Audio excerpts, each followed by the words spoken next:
They left her stranded at a checkpoint without transport. She reached the base before the convoy. The sign read Checkpoint Delta 12. Beneath it, in bold red letters, a second sign delivered the verdict that would decide everything. No transport available. Sergeant First Class Maya Ellison stood in the dust with 60 pounds on her back, staring at 3 men who would not meet her eyes, and somewhere behind that wall, 7 miles down a broken road, a convoy was already moving without her. Before I tell you what happened next, tell me in the comments where you're watching from. I love knowing who's listening. The morning had begun like any other. The sun climbed slow and merciless over the mountains, painting the checkpoint in shades of bone and rust.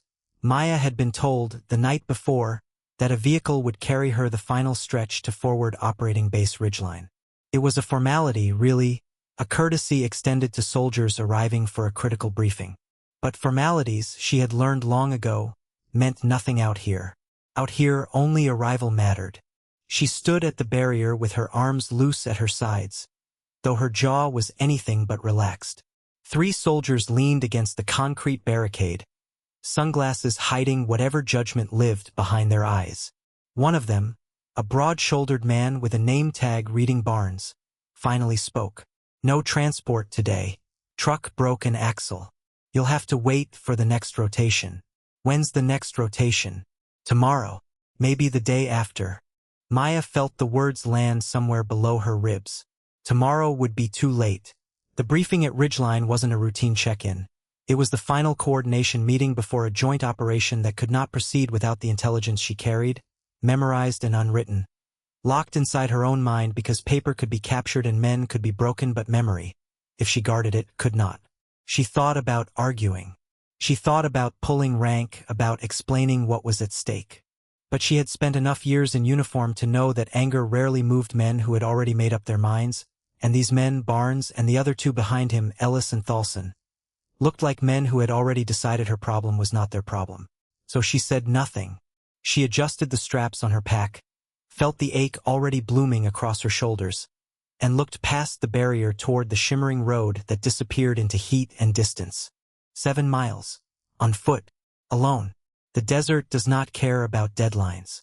It does not care about operations or intelligence or the fragile timing of soldiers trying to save lives. It only offers heat and silence, and the occasional gust of wind that lifts dust into spirals before letting it fall again. Indifferent. Maya stepped past the barrier without another word. Behind her, she heard Barnes call out, almost as an afterthought. You sure about this? She didn't turn around. I don't have a choice. But that wasn't quite true, and she knew it even as she said it. She could have stayed. She could have waited the extra day, filed a report about the delay, let the responsibility shift onto broader shoulders than her own. Nobody would have blamed her. Nobody except the version of herself that had to look in a mirror every morning and decide, again, who she wanted to be. She thought she'd never make it in time. She was determined to prove herself wrong. The road stretched ahead like a wound cut into the earth, pale and cracked, bordered by nothing but scrub brush and the occasional skeleton of a burned-out vehicle left over from some earlier, uglier chapter of the war. The mountains watched from a distance, unmoved, ancient, indifferent to the small figure walking beneath them. By the second mile, sweat had soaked through her shirt and traced dark lines down her spine. By the 4th, her feet had gone from aching to numb, a strange mercy she didn't trust. The pack straps had cut red grooves into her shoulders, and still she walked because stopping meant thinking and thinking meant fear, and fear was a language she had trained herself not to speak. She thought of her son, 6 years old, who believed his mother's job was to keep people safe, a phrase so simple it embarrassed her with its accuracy. She thought of the operation waiting to unfold at Ridgeline, of soldiers she had never met who were, at that very moment, checking their gear and trusting that the intelligence would arrive, that someone somewhere was doing their job so they could do theirs. Dust rose in golden sheets wherever the wind touched the road, catching the light and scattering it, so that for brief moments the entire world seemed made of glowing particles suspended in air, and Maya walked through them like a woman crossing through memory itself. Somewhere around the 5th mile, she heard the sound. At first it was nothing. A vibration beneath her boots, easy to mistake for her own exhausted heartbeat. But it grew, low and rhythmic, the unmistakable growl of engines. She turned, half expecting to see the checkpoint receding behind her, and instead saw dust clouds rising on the horizon like smoke from a distant fire. The convoy. It was catching up to her, moving faster than she was, and for one terrible, hollow second she understood that she might arrive at the base only after the men she was meant to brief had already begun without her, without the pieces of information locked behind her tired eyes. She began to run. It should be said plainly that running 7 miles across broken desert terrain with 60 pounds strapped to your back is not the stuff of easy heroism. It is agony measured in each individual breath, in the burn that climbs from calves to lungs, in the taste of copper and dust mixing on the tongue. But Maya ran anyway, because somewhere in her chest a voice reminded her that soldiers were waiting on information only she possessed, and that voice was louder than the pain. The convoy grew closer. She could hear the Humvees now, their engines complaining against gravel and stone, and above the noise, faintly, the murmur of voices carried on wind. Soldiers atop the vehicles calling something to each other, pointing. They had seen her. The lead vehicle slowed, then stopped. A young private leaned out of the passenger window, disbelief plain across his face. "Ma'am, are you walking to Ridgeline?" She could barely speak through her breathing, hands braced on her knees. "I am now. Room for one more?" What happened next was small in the grand accounting of war. A single Humvee pulling to the side of a dirt road, a hand reaching down to help a soldier climb aboard, dust settling slowly around boots that had just carried a woman farther than any transport schedule ever intended her to walk.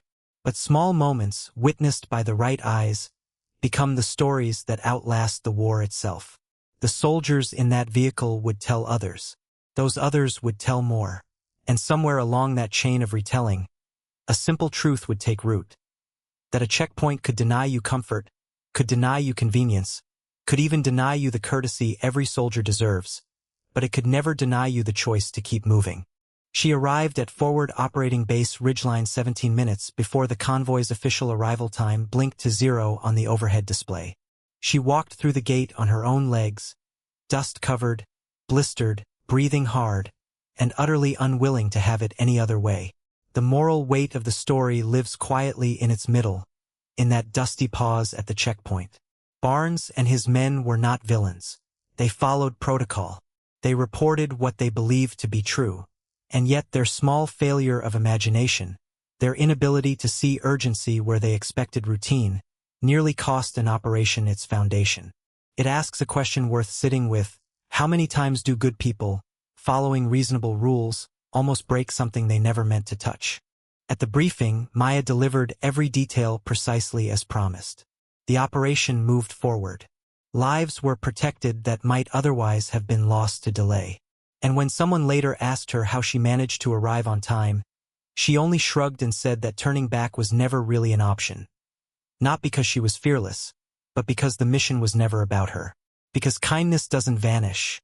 It waits, and it finds its way back. And sometimes, so does determination, walking 7 dusty miles beneath an indifferent sun, refusing to let a locked gate decide the outcome of someone else's story.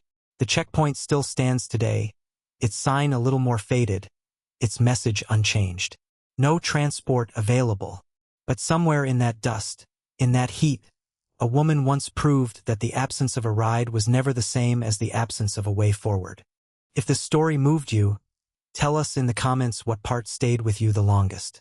Share it with someone who needs a reminder that showing up matters more than how you get there.